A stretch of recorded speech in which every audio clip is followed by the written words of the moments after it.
Life as We Know It with Tom Walton. The very moment this episode of Life as We Know It comes on the air at WGTE, in other words, right now, your humble correspondent is standing on top of a mountain in California.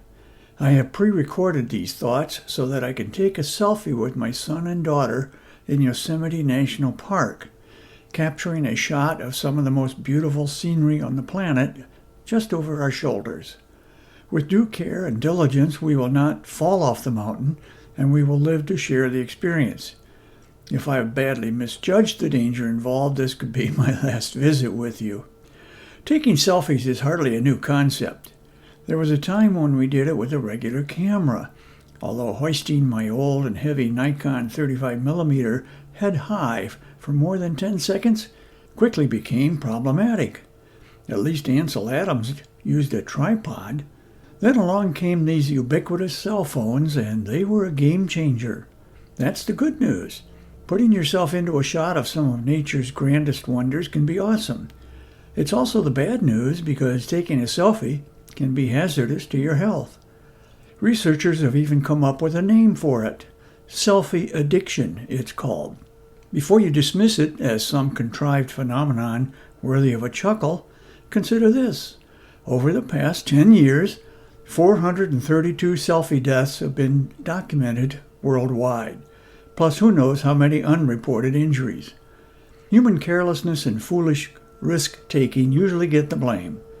Just recently, a 47-year-old Florida man was gored by a bison in Yellowstone National Park while attempting to take a selfie with the bison. He survived. I hope the bison wasn't euthanized for resenting the intrusion. Last year, a 22-year-old man damaged the Fountain of Neptune, created in 1558 in Florence, Italy. He was accused of knocking off a chunk of marble from Neptune's chariot while trying to take a picture, and he cracked one of the horse's hoofs. A 53-year-old Russian tourist died in Sri Lanka when she leaned out of a railway car to take a selfie and smashed her head against a rock wall. How about this one for stupidity? A 55-year-old tourist from Canada had both of her hands bitten off by a shark as she tried to take a selfie with it in the Turks and Caicos Islands. She had to have one of her arms amputated near her wrist and the other one halfway up her forearm. No word on where the cell phone ended up, but we can make an educated guess. An American man visiting Rome tried to scale a metal fence to obtain a selfie at the Colosseum. He became impaled on the fence. Somehow he managed not to die. This mania for selfies has become a test to see who can post the best shot on social media. People who are otherwise mature and bright folks disregard common sense and their own safety by injecting themselves into high-risk situations. I promise you that at this very moment, and what is it, roughly 5:45 in Toledo, that my kids and I are taking no foolish risks as we admire the marvelous vista below us in Yosemite Valley. As the National Park Service likes to say, take only photos, leave only footprints, and no selfies until we get off the mountain.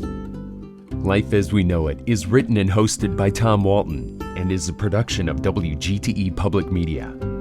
Life as We Know It with Tom Walton can be heard on WGTE FM 91 every Monday afternoon during All Things Considered at 5:44 p.m. Or hear past episodes at wgte.org/life.